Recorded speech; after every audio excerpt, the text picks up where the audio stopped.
posibilidad ng tagumpay o kabiguan, ng ligaya o lungkot. Kaya marapat lamang na tanggapin si Jesus bilang tagapagligtas at Panginoon. At matapos yun ay panariwain ang katapatan at paglapit sa Kanya bawat araw o day by day. Ang day by day ay naglalayong umalalay sa pang-araw-araw na pamumuhay. Narito po si Kuya Ed Lapis sa mensaheng pinamagatang Marks of a Noble Character.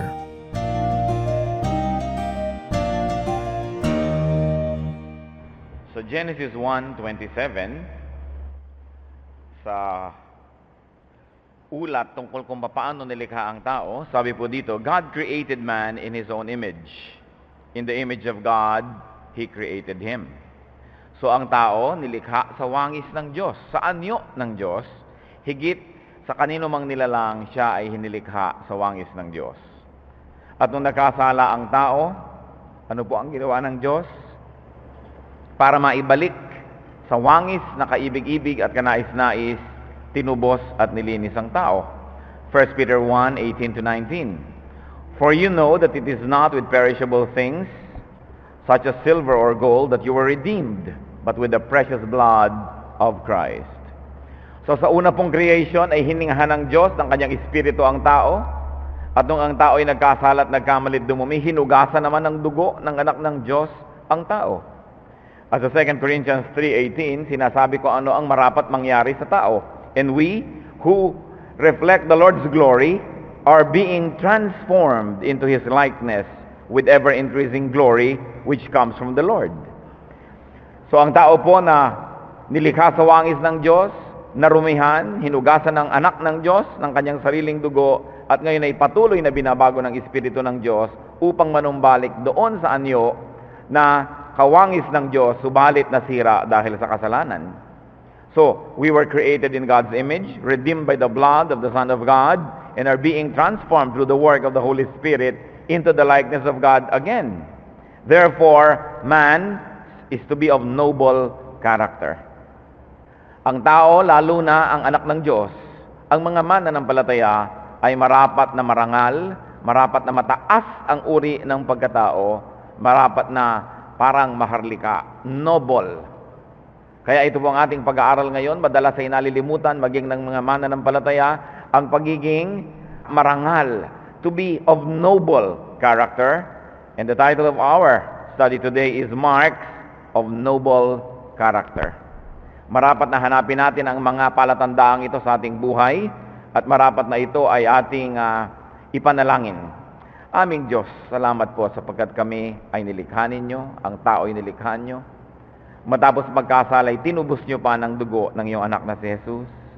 At ngayon patuloy nyong binabago upang mabalik doon sa wangis na nawala dahil sa kasalanan. Paghahalagahan nawa namin, Panginoon, ang pagpapahalaga nyo sa amin. Huwag naming lilimutin kung sino kami, tao na nilikha sa iyong wangis. At nawa makita sa aming asal, sa aming pagkatao, iyong mataas mong layunin para sa amin, at yung mga bakas ng anyo mo sa amin, O God.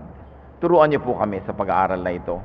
Buksan niyo po ang aming isip. Patawarin niyo kami sa aming mga kasalanan. Hugasan niyo kami sa aming mga karumihan. Tulungan niyo kami, Panginoong, makita ang mensahe niyo para sa bawat isa sa amin ngayon. At nawa, ang salita mo ay makapagpabago ng aming buhay, makapagpalakas ng aming mga kahinaan, makapagpalinis ng aming mga karumihan.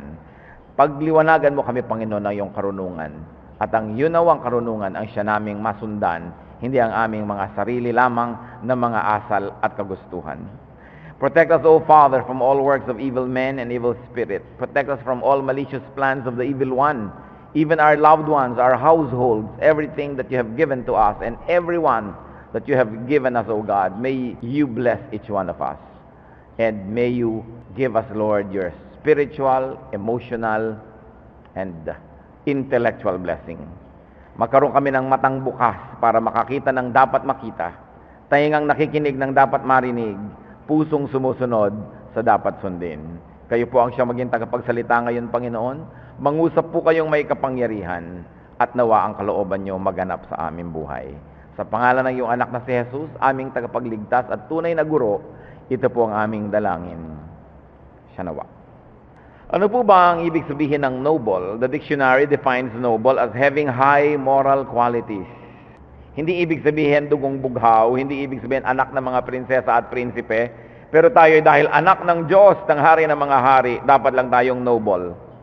So noble is to have high moral qualities, to have high character, and even outwardly to have respectable appearance. That is the least that we can have as children of God, to have respectable outward appearance. What are the marks of noble character? Ano nga po ba ang mga palatandaan ng isang maharlika na pagkatao? Maharlika na sinasabi natin dahil anak ng Diyos, dahil tao na nilikha sa wangis ng Diyos. Ang Proverbs 31 verse 10, sabi po dyan, a wife of noble character who can find? And interestingly, this whole chapter devotes a lot of its parts to the definition of the noble character. And this noble character is not only for women, but also for men. It so happens that the example given here is the noble woman who is the ideal wife. But this quality transcends gender, and this nobility transcends the limitations that it had. That means for a wife. So, sa Proverbs 31:11, ano daw po ang isang karakter ng noble wife? Which of course can translate into a noble person. Her husband has full confidence in her and lacks nothing of value. Ang isang babae na noble character, ang kanyang asawa ay lubos ang pagtitiwala at dapat naman siyang mapagkatiwalaan. In other words, generally speaking now for all, both men and women, a person of noble character, one mark is trustworthiness. Na pagkakatiwalaan ang isang taong noble. Isang taong marangal, maharlika, inspires and deserves confidence. Kailangan po tayo mga Kristiyano ay napagkakatiwalaan. Hindi mga bantay sa lakay, hindi may dalawang salita, hindi papalit-palit ng ating mga desisyon, lalong-lalo kung tayo ay meron ng pananagutan sa ibang tao. Trustworthiness is a mark of a noble character. Proverbs 31 verse 12 goes on with character traits of a noble person. She brings him good, not harm, all the days of her life.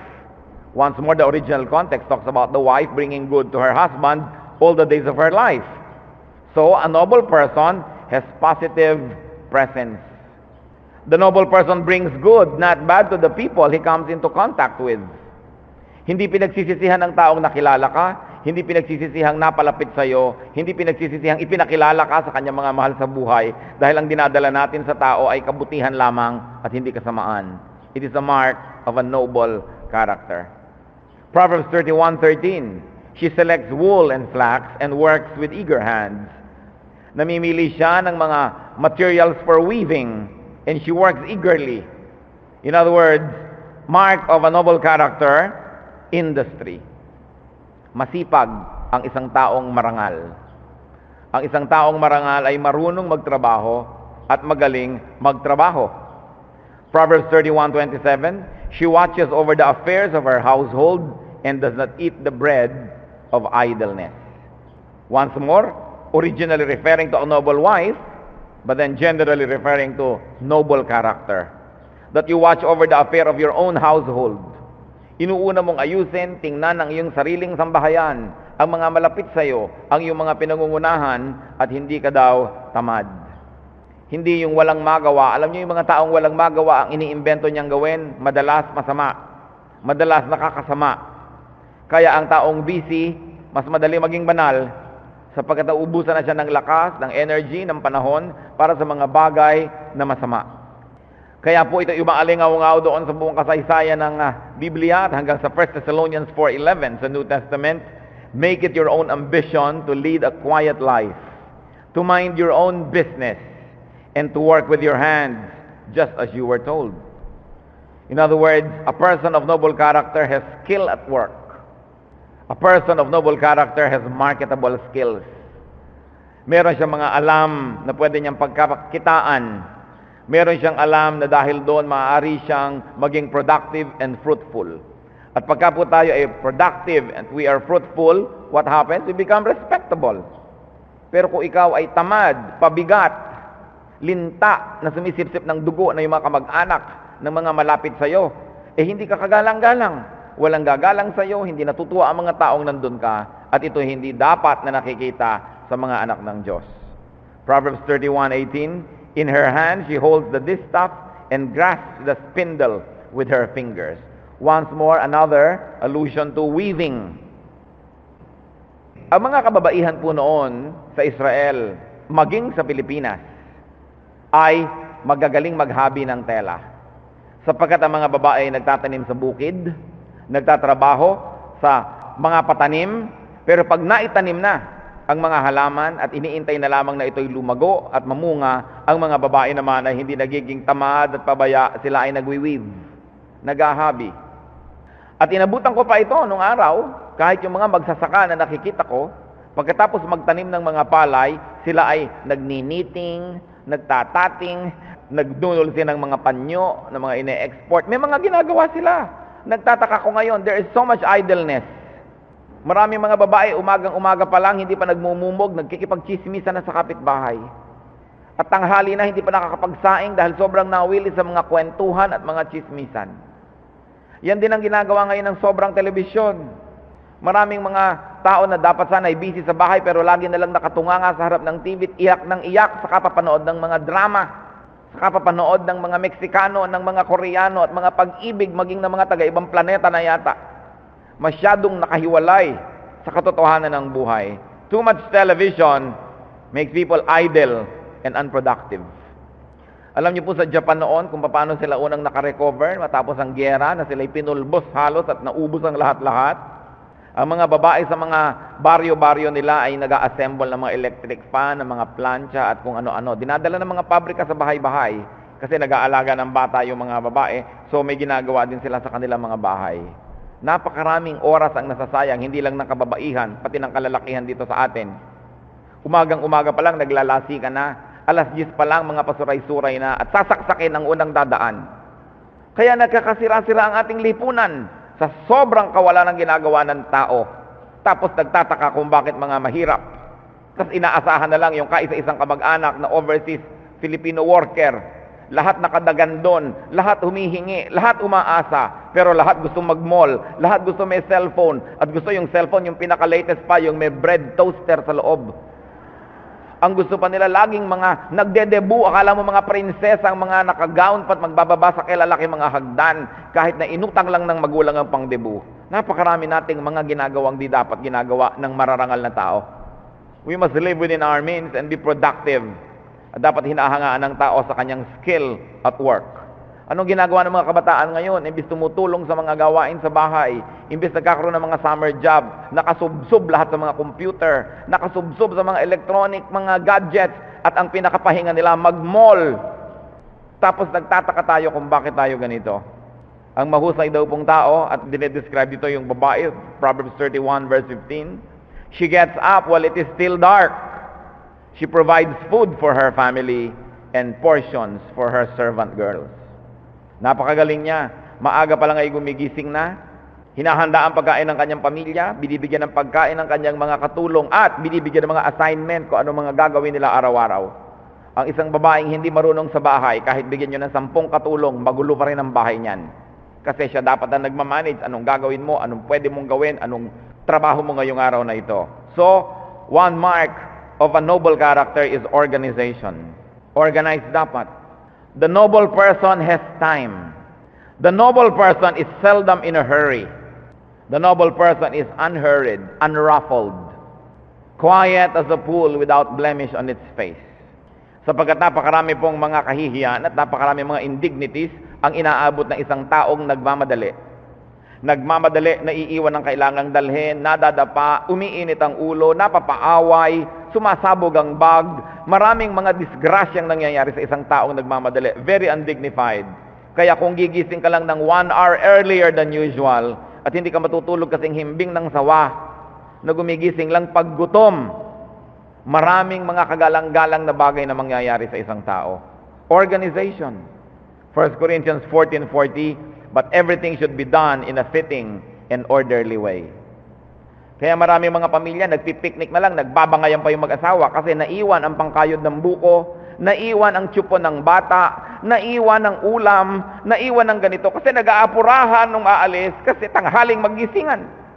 Kung gigising ka lang ng mas maaga o bago ka makatulog, nakapila na lahat ang iyong gagawin. Yung nagmamadali pag magbibihes, kung saan-saan hinahanap yung belt, kung saan-saan hinahanap yung plancha, kung kailan aalis ng bahay, tsaka palang mamamalansya. Mga miserabling buhay. Samantalang kung gabi, inayos mo na yan, nakapila na lahat ang gagamitin mo, gigising kang mapayapa, you have dignity. Sinasabi, she gets up while it is still dark. Liban na lang pag evening shift kayo, mas maganda talaga yung gumigising ng maaga. There is organization. Another mark of noble character is in Proverbs 31:16. She considers a field and buys it. Out of her earnings, she plants a vineyard. So what is one mark of noble character? Productivity, fruitfulness. She plants, she produces, she creates. Ako pa ito ang tuwa dahil meron ako ngayong mga naaaning mangga na itinanim ko pa lamang 1 taon, 1 year ago. Pero siyempre, yun yung grafted na madali nang mamunga. Pag talagang may itinanim ka, meron kang aanihin. Napakahalaga na lagi kang nagtatanim ng mabuti, lali kang may itinatanim na kagandahan, sapagkat may aanihin ka rin nun. Ano pa po ang description dito sa woman na to of noble character? Proverbs 31:24. She makes linen garments and sells them, and supplies the merchants with sashes. So, hindi lang siya nagwiweave ng tela, tinatahipan niya. Gumagawa siya ng sari-sari mga sinturon, mga kung ano-anong mga naibebenta niya sa may mga tindahan, dadalhin niya doon at kukolekta siya ng bayad later on. Titus 3:14, our people must learn to devote themselves to doing what is good, in order that they may provide for daily necessities and not live unproductive lives. Kahit ngayon, mamakyaw ka lang ng uling, pwede kang merong gawing negosyo, mag-uumpisa ka ng konti, lumalaki yan. People must be productive. Dapat pag pumupunta tayo sa isang lugar, kahit kabaryo-baryuhan, hindi mo sasabihin, naku, wala namang nangyayari dito, walang kabuhay-buhay, nakakainip. Kasi siguradong may makakita ka doon na pagkakaperahan kung bubuksan mo lang ang iyong mata. Kailangan tinitingnan ng tao kung anong pwede niyang gawin, kung anong pwede niyang itanim, anong pwede niyang tahiin, anong pwede niyang bilhin at ibenta, mag-buy and sell, and there will be profit that can be made. And you will also inspire production among people that you buy from. That is nobility. Because when you are independent financially, you become noble. But how can you be noble when you are dependent? Umaasa ka lang sa bigay. Umaasa ka lang sa awa ng kapwa. Paano ka magiging maharlika noon? Susunod-sunod ka, bubuntot-buntot. Nilulunok mo na lang ang iyong pride kahit na kumisa ikinai-insulto because you are not independent. It is important to be productive. Proverbs 31:20, another mark of noble character, she opens her arms to the poor and extends her hands to the needy. Charity is one great mark of nobility. She helps the poor. She helps the needy. Alam niyo po kung minsan naman yung iba, pagka marunong maghanap buhay, pagka talagang nagpapakahirap kumita ng pera, kumikita nga, pero tumitigas ang puso. Alam niya kasi kung gaano kahirap kitain ng pera, halos ayaw na magbigay. Sobra ng wise. Lagi niyang inisip, ibibigay ko to, pagka in-invest ko doon, kikita. Sobra na naging wise. Pero nakita niyo po yung balance ng babaeng ito na binabanggit. Marunong siyang magtrabaho, nagpapakahirap, pero marunong siyang magbigay sa mga kapuspalad. She extend her hands to the needy. It's very balanced. Hindi yung kung hirap kayong maghanap buhay, sobra na nyo na ngayong Diyos ang pera dahil mahirap kitain. Alam niyo po, marami na tayong nakitang tao na hirap maghanap buhay. Tapos kumikita, pero hindi pa rin nila nalalasap yung sarap ng kanilang kinikita dahil wala silang ginawa kundi pataasin ang salansan ng kanilang iniipon, sambahin ang kanilang salansan, ni ayaw gastahan ng sarili, ni ayaw gastahan ng mga anak at mga apo, at wala nang inisip, mahirap kitain ng pera, kaya di dapat gastahin. Kinikita ang pera para gastahin. Mag-save ka ng konti para sa future, pero alangan namang save ka ng save, bigla kang namatay ngayon. Enjoy naman masyado yung mga naiwan mo. So a noble person knows how to work, how to be productive, but also knows how to enjoy God's grace and God's blessings, that you enjoy the fruit of your labor. It is important. Kitang-kita po natin yan talaga mga hirap magkumita ng pera, lalo mga magsasaka. Hirap na hirap yan Talagang hirap at pawis ang pagsasaka. Hirap na hirap, kaya saksakan din ang mga kakakuripot. Ayaw na magpa-doktor kasi laki na ng melon ang kanilang mga kung ano-anong bukol. Madadaan na lang yan sa kung ano-ano, maitutulog na lang yan. Ayaw nila ipagamot ang sarili dahil baka magkagastos. Ayaw man lang bumili ng masarap-sarap na ulam. Ayaw man lang magdamit ng maginhawang damit at regaluhan mo na magandang damit na bubulok sa aparador, ayaw gamitin. Kailan gagamitin ang magandang damit? Pwes sa burol. Kaya kailangan marunong tayo magtrabaho, tapos sa pasalamat natin sa kabutihan ng Diyos, nilalasap din natin yung bunga ng ating pinagtatrabahuhan. Yun ang tunay na worship. When you can enjoy good food, when you can enjoy good times and say, Lord, even this is from you. You bless my labor, you bless my effort, and this is the fruit. Thank you for making me enjoy life. It's part of worship. But make sure that you enjoy the fruit of your labor. Hindi labor ng iba. At marunong tayo magbigay sa ating kapwa kahit mahirap maghanap buhay. Don't let the difficulty of earning a living harden your heart. James 7:27, religion that God our Father accepts as pure and faultless is this: to look after orphans and widows in their distress. Ito daw ang isa sa mga pinakamataas na uri ng relihiyon. Pinakamataas na uri ng pananalig at pananampalataya, tulungan ang mga mahina. Kasi po yung orphan, widow, hindi lang orphan and widow ibig sabihin tutulungan natin. Ibig sabihin kasi niyan, they are disempowered. Either too young or too old, and especially in the Eastern cultures in the olden days, widows, women, were not capable of making a living. Hardly. Kaya tinutulungan yan. So ito daw ang tunay na pananalig, tunay na pananampalataya, pagtulong sa mga kapuspalad. Another mark of noble character, still in Proverbs 31, this time verse 22. She makes coverings for her bed. She is clothed in fine linen and purple. So, one mark of noble character is refinement. Ang mga kama mo, hindi lang basta kama, may takip pang maganda. Ang damit mo, hindi lang basta damit, fine linen, purple. Ibig sabihin kasi, you work hard, you earn, and you know how to refine your taste. Hindi yung hirap na hirap kang maghanap buhay, kumita ka, nagkaroon ka na ng kabuhayan, tapos ang kinakainan mo pa rin ang mga utensils dito sa bahay, tansan. Hindi ka man lang matutong gumamit ng magagandang plato at magagandang kutsara. Ang mga tinidor sa bahay mo, liku-liko para mga sanga ng gabi. Liku-liko yung tinidor, hindi man lang tuwid. Kung ano-ano na lang, ang mga takip ng iyong kama, bimeg feeds.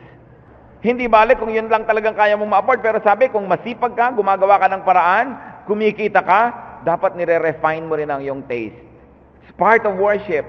Ang Panginoong Diyos, nung nagpagawa ng templo, sabi niya, the best wood, gold only, ang mga ilalagay. The best metals, the best stone, the best of everything. You know why? Because when we show the best, we showcase the goodness of God. Hindi yung pinagpala ka na ng pinagpala, ang nakikita pa ng tao sa iyo rin, puro kahirapan, na parang ang Diyos ay hindi mabait sa iyo. So, pinapakita mo yung maayos, yung maganda. Hindi yung magsisimba ka, mukha kang tiriringgay. Meron namang maayos at merong maganda. Akala kasi ng iba, ano kung kayabangan yan? Hindi, kita nyo, sabi dito, yung noble woman, she makes coverings for her bed. She goes to the level of ornamentation and refinement because she's past survival.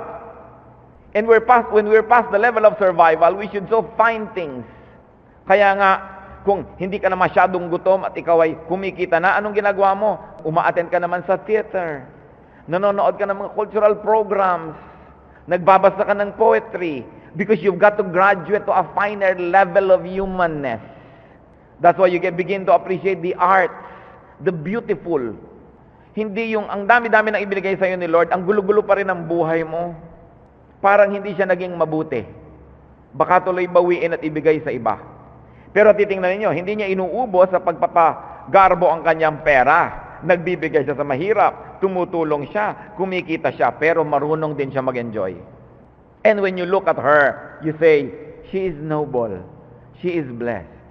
Hindi yung kanyang Spartan na tsinelas, ikinakabit pa ng perdible dahil putol-putol.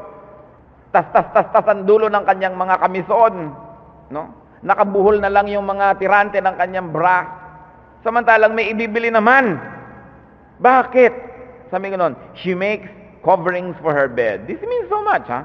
She is clothed in fine linen and purple. At hindi siya pinagalitan. You know why not? Kasi kinitan niya eh. Pinagtrabahuhan niya. At marunong din siya magbigay. We should move to refinement. It's a mark of nobility. That's why we should work hard. So we go past the stage of survival. Isa po sa mga tunay na nagpapalungkot sa akin, pag nakakakita ko ng tao na halos sa katandaan niya ay alam niyong malapit na mag-graduate sa buhay, pero hindi pa gumraduate sa survival level. Di naman lang nakalasap ng ginhawa. Di man lang nakalasap na kainin ang gustong kainin. Habang buong buhay na lang nakabudget ang lahat. Puro pagtitipid. Tapos mawawala na ang buhay niya, gagraduate na siya.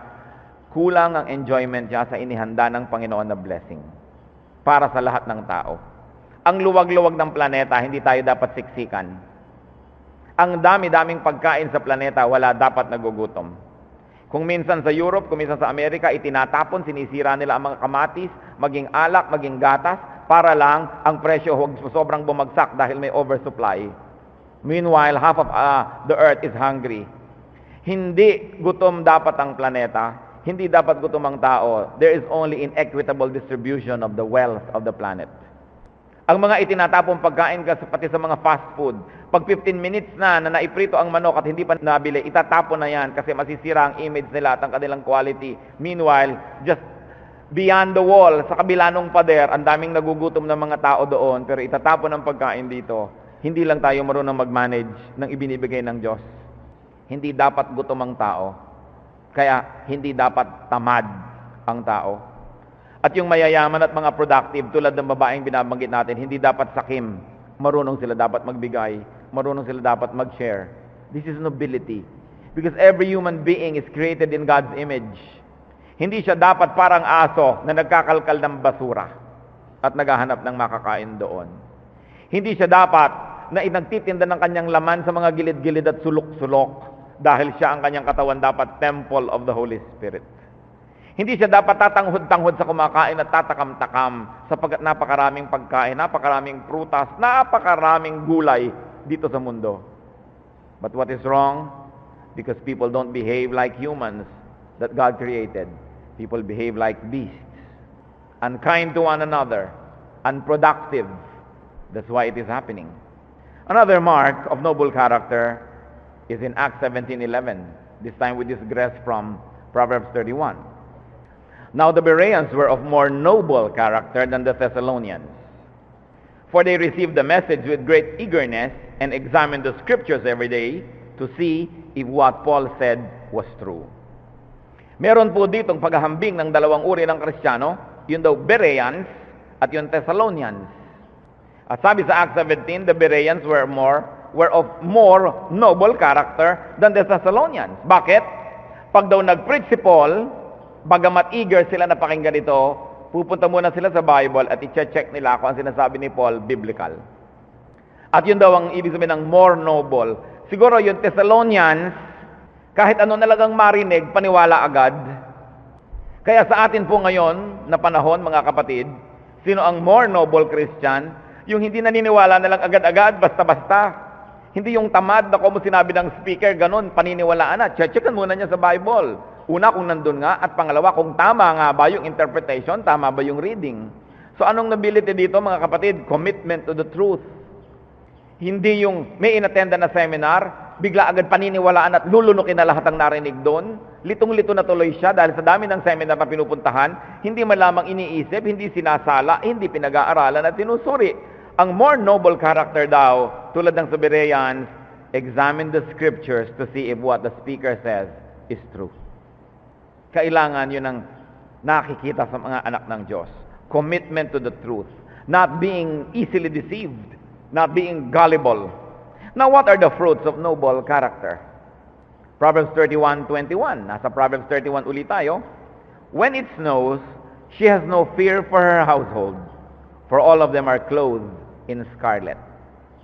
Sa mga panahon at sa mga lugar na mayroong winter, sabi ito daw mahusay na taong ito, mahusay na babaeng ito, noble at maharlika. Kahit lumalamig na ang panahon, wala siyang pangamba, nagiginawin ang kanyang sambahayan dahil lahat sila ay may pangginaw. At hindi lang basta pangginaw, scarlet. Remember, because she works hard. Huh? One fruit of noble character, ample provisions, supplies, even wealth. People of genuine noble character will not be wanting. Why? Because they will be working hard, and they will be organized, and they will be giving to the poor, and they will please God, and God will give them ample provisions. Kaya ang sabi sa Proverbs 31:18, her lamp does not go out at night. Galing. Alam niyo po sa Israel, sa buong gabi, meron silang umaandar na ilawan na merong langis. Sapagkat ayaw ng mga Israelites ng complete darkness. They don't like it. Kaya nga ang symbol ni Lord ay light. Kasi ayaw na ayaw ng mga Israelites ang darkness. Kaya kahit sa gabi, merong isang munting ilawan doon na merong langis na buong gabi ay nakasindi. At ang sabi dito, yung noble woman, her lamp does not go out at night. Why? She has enough oil at home. Pag matutulog siya, tine-check niya na puno ng oil yung kanyang lampara at maubos man yun, meron pa siya doon sa isang bowl o sa isang jar ng oil. Ngayon, ang kanyang mga kapitbahay, ang mga dalahempak niyang kapitbahay, ang mga babaeng buraran niyang kapitbahay, magigising lahat, ang dilim, dahil naubos ang langis. Lagyan ng langis, ay wala tayong langis. Naubos pala, ay nalimutan ko, hihihi. Yan yung mga babaeng magsasangag na lamang, ay wala palang mantika, bili ng mantika.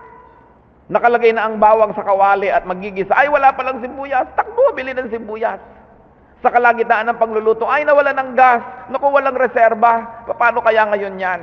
Nahilaw na ang niluluto. Walang provisions, kasi hindi noble. Liban na lang nasa sakdal hirap talaga. No? Pero nga, sinasabi dito, cyclical yan eh. Kung ang sipag-sipag mo, ginagawa mo ang lahat, hindi ka naman magiging sakdal hirap. Because the least you have are your natural resources. Maibebenta mo pa rin ang trabaho ng iyong kamay. Pwede ka pa rin maglabada, mamalansya, mag-babysitting. Maraming pwedeng gawin basta hindi ka tamad. So, her lamp does not go out at night. Hindi siya nauubusan. Natanggal ang butones ng barong Tagalog ng asawa sa gitna ng event. Bigla siyang may isang extra butones na dala. Susultihin niya konti. What is, may masking tape siya. Ito din ang masking tape. I-tape muna natin. Hindi nakanganga ang damit. Handa. May foresight. That is noble. At ito daw ang bunga ng noble character, ample provisions. Proverbs 31:23, her husband is respected at the city gate, where she takes his seat among the elders of the land. So, another fruit of noble character is dignity, even for one's relatives and associates. Pag magaling ang tao, ang kanyang asawa, lalaki man o babae, ang kanyang mga anak, iginagalang din ng iba alang-alang sa kanya. At dahil mahusay siyang magdala. Proverbs 22:1, a good name is more desirable than great riches. To be esteemed is better than silver or gold. Mas mabuting iginagalang ka kaysa mayaman ka lang. Ngayon, kung mayaman ka na, iginagalang ka pa, di doble, mabuti. Pero sabi, iba yung kagalang-galang at magandang pangalan. Ecclesiastes 7:1, a good name is better than fine perfume. Mabango ka kung good ang iyong name. Another fruit of noble character, Proverbs 31:24, she is clothed with strength and dignity. She can laugh at the days to come. Can you imagine that? This noble woman can laugh at the days to come. Bakit? Kasi meron siyang savings. Meron siyang inimpok. Meron siyang itinanim. Kung nagtaniman siya ng prutas, alam niya mamumunga yon, pagkakaperahan, makakain. Nagtanim siya ng kabutihan sa mga mahirap, alam niya, somehow, babalik din yun sa kanya. Kung hindi man doon sa tinulungan niya manggaling, sa ibang tao o sa Diyos mismo na nagbabayad para doon sa mga hindi makapagbayad na tumatanggap ng ating kabutihan. At alam niya, meron siyang inimpok. Guminaw man, meron siyang sweater. Dumilim man, meron siyang oil. Kaya, she has personal dignity and she has strength. She can laugh at the days to come. Can you imagine this woman can laugh at the days to come? O, malapit na naman ang pasukan, enrollment. Can you laugh at the days to come? Sabi niyo, sige, dumating ka enrollment, handang-handa ako. Yan ang nangyayari sa mga masisipag, maiimpok, masikap, matulungin.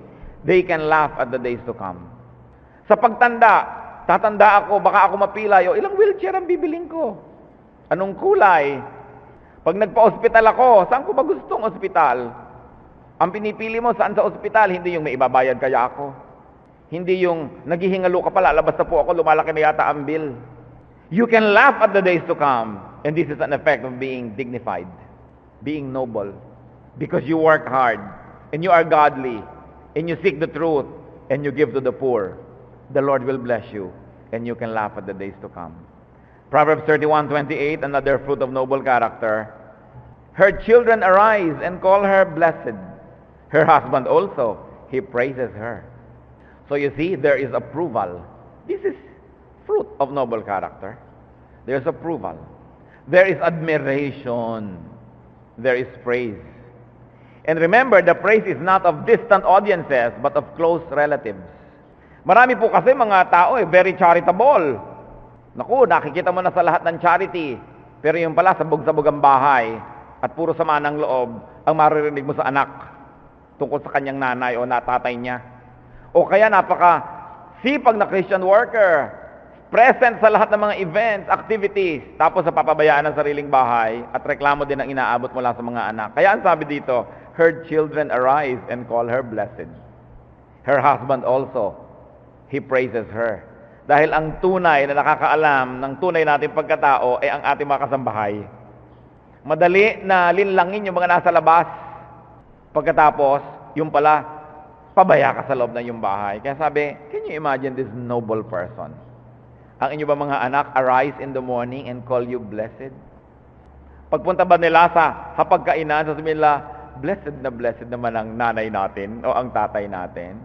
O ang sinabi, bakit walang dito ng tinapay? Bakit walang wala lahat? Ikaw naman, nagmamadali, sabog-sabog, nagagalit ka na tuloy dahil talsik ang mantika dito. Ay, wala palang gas, miserable. Sabi, this is what noble life is all about. It is measured, it is relaxed. Why? Because you wake up early while it's still dark. So, hindi kayo nagkakandara pa. So, nobility of character, brothers and sisters, is really important because it means readiness for noble and godly use. Remember, hindi lang tayo nagpapaka-noble para sa sarili natin na image o kapakanan because it is preparation for ministry to the Lord. 2 Timothy 2:21. If a man cleanses himself, he will be an instrument for noble purposes, made holy, useful to the master, and prepared to do any good work. That's why it is important to be of noble character, because God uses people of noble character to do noble work. So nobility is for noble work. So we should always think noble. Mag-isip tayo, sabi sa Philippians 4:8, finally, brothers, whatever is true, whatever is noble, whatever is right, whatever is pure, whatever is lovely, whatever is admirable, if anything is excellent or praiseworthy, think about such things. So ang iniisip natin pag may ginagawa tayo, is it noble? Yung magkandara pa ako't malito, is it noble? Hindi ako mag-budget, tapos eto ngayon ako, utang ng utang kung kani-kanino, is it noble? Hindi ako magtatrabaho, tapos aasa lang ako, manghihingi pa ako sa iba, is it noble? Do you admire nobility of character? Do you recognize and honor noble people? We should recognize noble people and salute them because it is difficult to be noble. It is one of the greatest achievements to live a noble life. And do you avoid the company of boors? Do you avoid the company of beasts? The question is, are you of noble character? The first question really is, are you a child of God? And if you are, you must be of noble character. If you are a Christian, your name carries the name of Christ. Christ. Nilagyan mo lang ng IAN, kaya naging Christian. Little Christ ang ibig sabihin. But Christians must be like Christ. Noble. Bihira tayo dapat nakikita ng tao nagtatakbo dahil late. Agahan ang dating.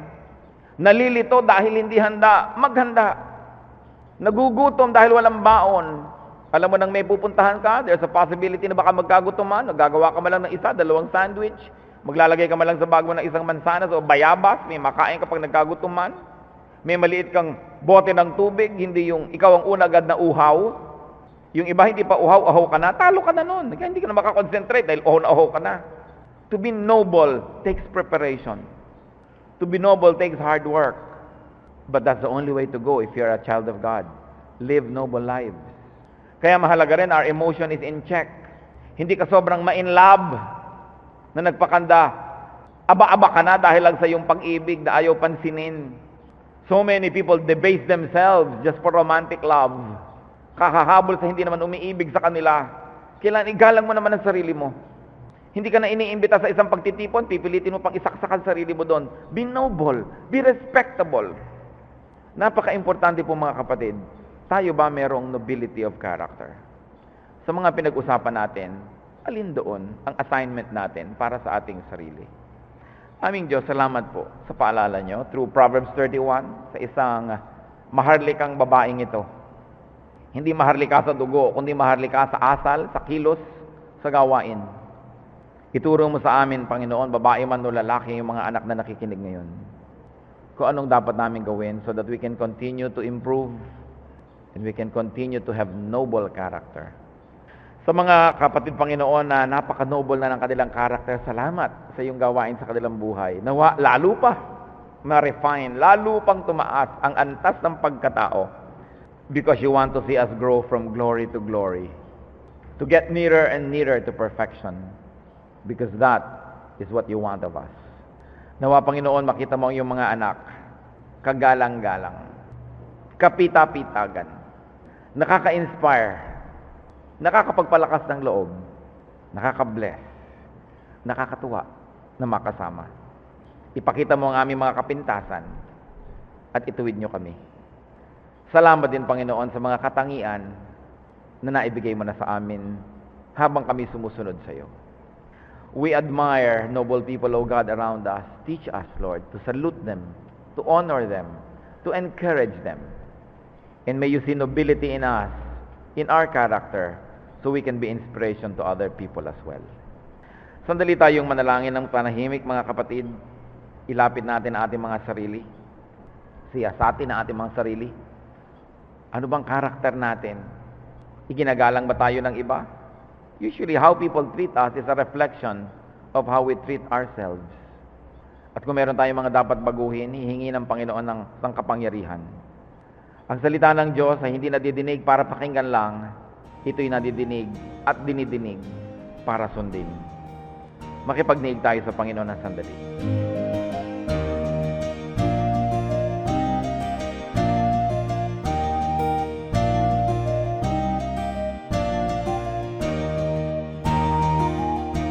Ang katatapos pong mensahe ni Kuya Ed Lapiz ay pinamagatang Marks of a Noble Character.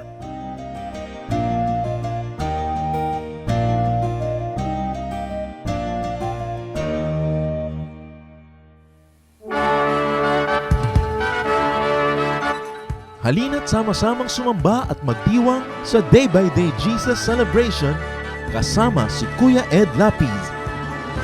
Bulwagan ng Panginoon, PICC, one Sunday a month, Philippine International Convention Center, Rojas Boulevard, Pasay City. All other Sundays, sa mga day-by-day mini-bulwagan ang pagtitipon. Para sa buwan ng Oktubre, gaganipin ito sa October 6, 2024. 8 a.m. ang First Jesus Celebration, 10 a.m. naman ang Second Jesus Celebration. Para sa iba pang detalye, bisitahin ang ating official Facebook page, Day by Day Friends.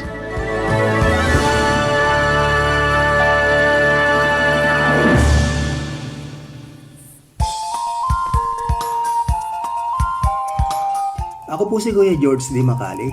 Inaanyayahan po namin kayo na dumalo at makisaya sa Jesus Celebration sa ating Day by Day Caloocan Malabon Mini Bulwagan. Ito po ay tuwing linggo sa Bulwagan ng Panginoon. Ito po ay located sa number 47 Libis Espina Street, Barangay 14, Caloocan City. For contact details, please call Kuya George at 0917-828-7809. Gayon din kay Kuya Gary Gargaritano at 0977-852-6536. Halina po tayong magsama-samang ipagpuri, ipagdiwang parangalan ang ating Panginoong Jesus.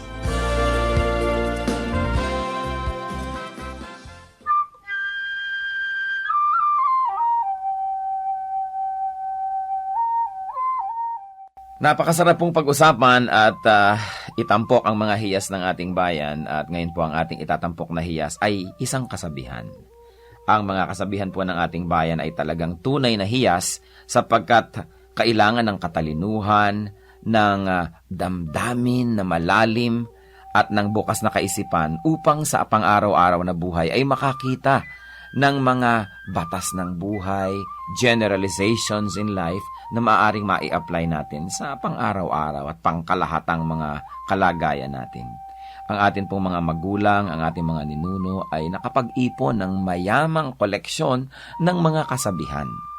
Kasabihan na nagmula sa pang-araw-araw at tunay na mga karanasan. Mga karanasan na nilinis, sinubok, at dinalisay ng panahon. At ang atin po ngayong hiyas na itatampok ay ang kasabihan na kahoy na babad sa tubig, sa apoy huwag ilapit. Pag nadarang at nag-init, sa pilitang magdirikit. Yan po ay galing sa koleksyon ni Thelma Quintanar at mga kasama sa UP Cultural Dictionary for Filipinos. At kahit naman hindi natin tumabasa doon, ito'y nadidinig natin sa matatanda. Ang maganda nga lamang po ay patuloy natin itong marinig at bigkasin at iparinig sa mga bata, sa mga darating pang henerasyon. Pag ang atin pong mga kasabihan ay hindi na natin naipasa sa darating na saling lahi, yan po'y mamamatay na lamang. Mawawala na ng paggamit na pang-araw-araw at kapag nawala yon, lugi po tayo. Napakalaking bahagi ng karunungan ng ating collective experience as a nation ang mawawala kapag ating tanalikuran at hindi ginamit ang mga kasabihan. Alam niyo naman po, maraming mga kabataan pag nakakarinig niyan, nakokornihan, but it only shows us kung gaano kagrabe ang miseducation at brain damage na nangyayari sa ating bayan. Dahil ang lahat ng mga tama at magaganda at mga dakila ay nakokornihan ang mga young people. At ang kanilang dinadakila ay mga artista, mga singers na wala namang maiturong mabuti. Ang atin pong kasabihan, kahoy na babad sa tubig, sa apoy huwag ilapit. Pag nadarang at nag-init, sa pilitang magdirikit. Ano po ang mga maari nating mahalaw na mga katuruan dyan? Una, walang taong hindi pwedeng matukso. Hindi mo pwedeng sabing, yung taong yan matibay, pwedeng iharap talaga yan sa tukso. O yan, naku, laki sa Sunday school. O laki yan sa Biblia, laki yan sa simbahan. Matibay yan. Maging ang pinakamatuwid na tao ay susuko at matatalo ng tukso kung ito ay laging haharap sa tukso at bababad sa tukso. Napakaganda po nung metaphor na ginamit. Babad nga naman sa tubig ang kahoy at basang-basa. Pero kung lagi niyong ilalapit sa apoy at tatagalan niyo ng paglapit doon, yan ay matutuyo, madadarang at magdirikit, mag-aapoy din yan. Kaya huwag po tayong pakasisiguro. Sabi rin nga sa Bible, ang tao daw na kung kailan sa palagay niya ay napakatibay niya, napakagaling niya, kung kailan sa palagay daw niya ang tao ay hindi matutumba, ay doon mag-ingat sapagkat malapit siya sa pagtumba. Napakahusay po ng pag-observe ng ating mga ninuno sa tunay na buhay at sa kalakaran ng buhay upang masabi na kahoy na babad sa tubig, sa apoy huwag ilapit. Pag nadarang at nag-init, sa pilitang magdirikit. Huwag po natin na i-overestimate ang kakayahan ng kapwa natin na manindigan laban sa tukso. Kaya iiwas po natin ang ating sarili, ang ating mga mahal sa buhay, sa mga sitwasyon na maaari silang matukso.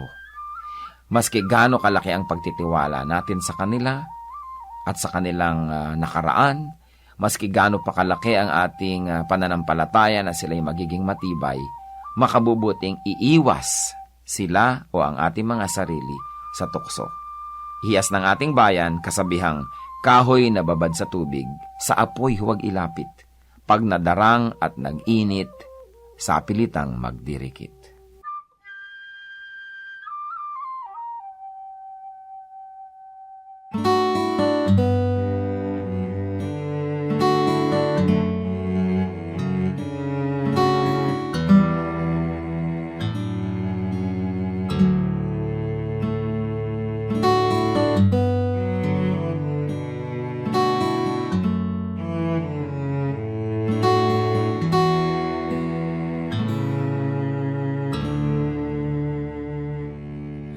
aking damdamin di mapalagi at ang isipan ay laging ligaw, di mawawari ang buhay palagi kahit itama ay hindi sapat.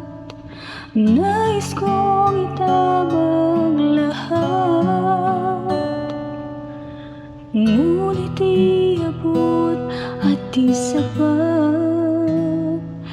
Jesus, kailangan kita. Jesus, hindi mangangamba. Jesus, pag-ibig niyo'y iba di mapapantayan kahit na sinuman. Jesus, kailangan kita. Jesus, sa'yo'y hindi mangangamba. Jesus, sa piling niyo ako'y laging may pag-asa.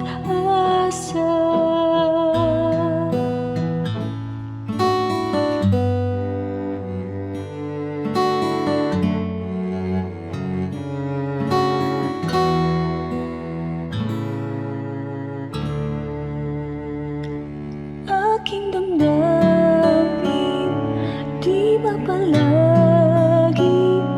at ang isip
kalikasan niyo, O Apo Diyos. Sadyang di mamari, sadyang di makanto, iwaga ng kadakilaan niyo.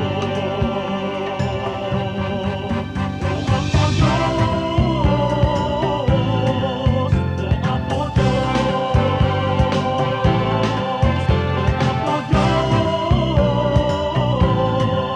O Apo Diyos,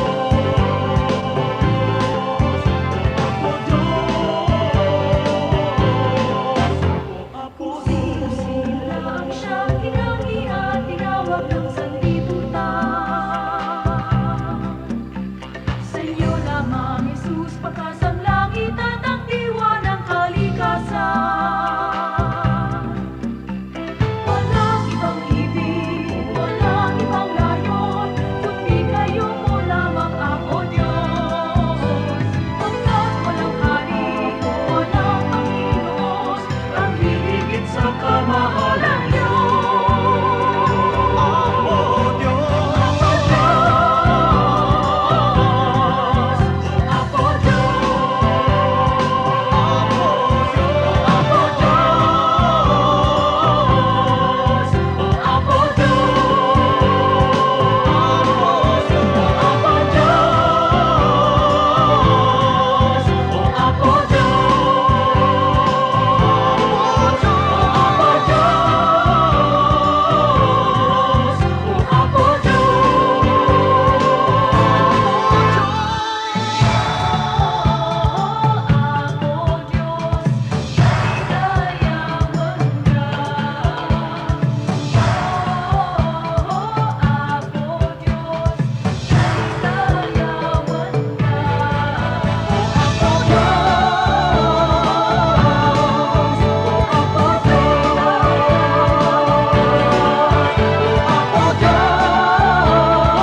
Oras na po para pansamantalang magpaalam ang programang Day by Day.